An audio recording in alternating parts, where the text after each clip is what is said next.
აბა დაფიქრებულ ხართ რა შეიძლება აკავშირებდეს თავისუფლების იდეას და ვთქვათ მართლმადიდებლურ ღვთისმეტყველებას. ერთი შეხედვით ხომ საერთოდ სხვადასხვა პლანეტაა. და დღეს სწორედ ამ კავშირს გამოვიკვლევთ. ერთგვარ მოგზაურობას მოვაწყობთ, რომ ნახოთ, როგორ იცვლებოდა და ვითარდებოდა ადამიანის ღირსების ცნება საუკუნეების განმავლობაში. დამიჯერეთ ძალიან საინტერესო ამბავია. მოდით დავიწყოთ ერთი ძალიან ფუნდამენტური კითხვით. კითხვით, რომელიც ფაქტობრივად საუკუნეების მანძილზე აყალიბებდა მთელ ცივილიზაციებს. საიდან მოდის ჩვენი, როგორც ადამიანების ღირსება? რა არის მისი წყარო? აი, ეს კითხვა, ასე ვთქვათ, ყველაფრის გული, რაზეც დღეს ვისაუბრებთ. რომ გაგვიმარტივდეს, მოდით ეს ყველაფერი წარმოვიდგინოთ, როგორც ერთგვარი ფილოსოფიური მოგზაურობა მთისკენ. და აი ამ მთაზე ასვლისას ჩვენ წინაშე ორი მთავარი ბილიკი იკვეთება, ორი გზა, რომელიც ცდილობს პასუხი გასცეს ჩვენს მთავარ კითხვას. მოკლედ, ჩვენს ასვლას ვიწყებთ მთის ძირიდან, სამყაროდან, სადაც შენი ღირსება ფაქტობრივად შენ არც გეკუთვნოდა. ეს ის ეპოქაა ლიბერალიზმამდე, როცა შენს ფასს შენი სოციალური სტატუსი და საზოგადოებაში დაკავებული ადგილი განსაზღვრავდა. სულ ეს იყო. აი ამ ძველ მოდელში ღირსება იყო რაღაც, რასაც გარედან განიჯებდნენ, გჩუქნიდნენ. წარმოიდგინეთ აი ფეოდალური სისტემა, ხომ? მეფე, ეკლესია, შენი სოციალური სტატუსი. სწორედ ესენი წყვეტდნენ რა ფასი გედო. შენ ფაქტობრივად იყავი ის, რასაც შენზე მაღლა მდგომი იტყოდა რომ ხარ. კარგი, ახლა კი მოდით შევუდგეთ პირველ დიდ აღმართს ჩვენს მთაზე. ეს არის ლიბერალური რევოლუცია, რომელმაც დამიჯერეთ თამაშის წესები სამუდამოდ შეცვალა. ლიბერალიზმს, ესე იგი, შემოაქვს სრულიად რევოლუციური იდეა, რასაც ნეგატიურ თავისუფლებას უწოდებენ. რას ნიშნავს ეს? მარტივად რომ თქვათ, ესაა თავისუფლება გარეშე კონტროლისგან. თავისუფლება მეფისგან, სახელმწიფოსგან, ნებისმიერი ძალისგან, რომელიც გეუბნება რა და როგორ აკეთო.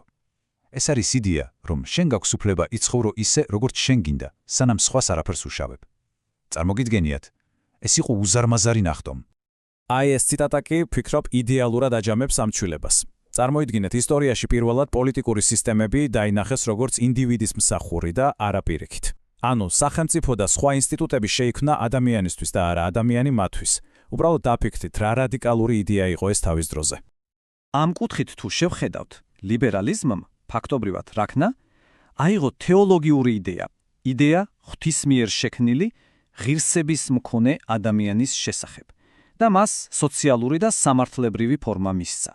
ანუ ის, რაც მანამდე, ასე ვთქვათ, მხოლოდ სულიერ სფეროში არსებობდა, ისტორიაში, რეალობაში გადმოიტანა.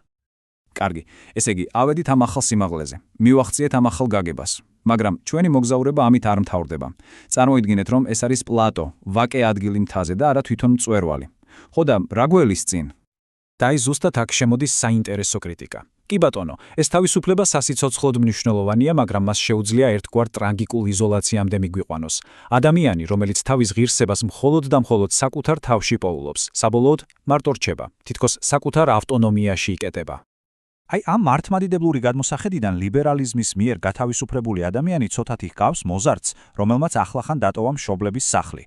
ის უკვე ბავშვი აღარაა, რა თქმა უნდა, მაგრამ ჯერ არც ბოლომდე ზრდასრულია. გზაშია, მაგრამ დანიშნულების ადგილამდე ჯერ არ მისულა. კარგი, დროა. ბოლო აღმართსაც შევუდიოთ. ვნახოთ, როგორ გვიხსნის ეს გზა თავისუფლების სრულიად ახალ განსხვავებულ გაგებას. სწორედ აქ შემოდის სცენაზე პოზიტიური თავისუფლების ცნება. ხვდებით? ეს უკვე აღარ არის უბრალოდ თავისუფლება რაღაცისგან, არამედ თავისუფლება რაღაცისთვის.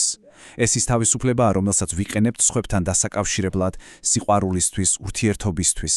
ეს ისეთი თავისუფლებაა, რომელიც პარადოქსულად საკუთარ თავზე უარის თქმით იწყება, სხვისი გულისთვის. აი აქ უკვე კარგად ჩანს ამ ორ ხედვას შორის ფუნდამენტური განსხვავება, ხომ? ერთი გვეუბნება, შენი ღირსება შენშია და თავისუფალი ხარ მაშინ, როცა დამოუკიდებელი ხარ.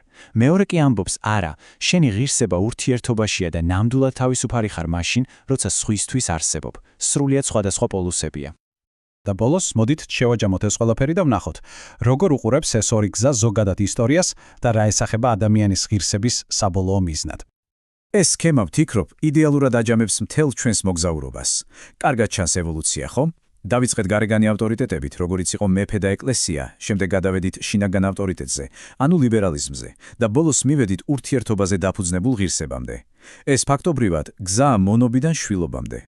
საბოლოო ჯამში რას ვიღებთ? ორ განსხვავებულ წაკითხვას. ერთი არის ასე თქვათ ისტორიული, ის ფოკუსირებულია ადამიანის გათავისუფლებაზე გარეშე ჩაგვრისგან, მეორე კი უფრო ონტოლოგიურია, ანუ ყოფიერების დონეზე მუშაობს. ის ფოკუსირებულია ადამიანის გათავისუფლებაზე საკუთარი ეგოსგან, იმისთვის რომ მან შეძლოს სხვებისთვის ცხოვრება. და ეს ყველაფერი გვტოვებს ერთ საბოლოო დიდ კითხვასთან. რა არის იმ თავისუფლების საბოლოო მიზანი, რომელსაც ასე ძალიან ვაფასებთ? ის უბრალოდ საშუალებაა, რომ მარტოები ვიყოთ, თუ შესაძლებლობა, რომ ერთად ვიყოთ? ამ კითხვაზე პასუხი ალბათ განსაზღვრავს არა მხოლოდ ჩვენს პირად ცხოვრებას, არამედ შესაძლოა მთელი ჩვენი საზოგადოების მომავალსაც.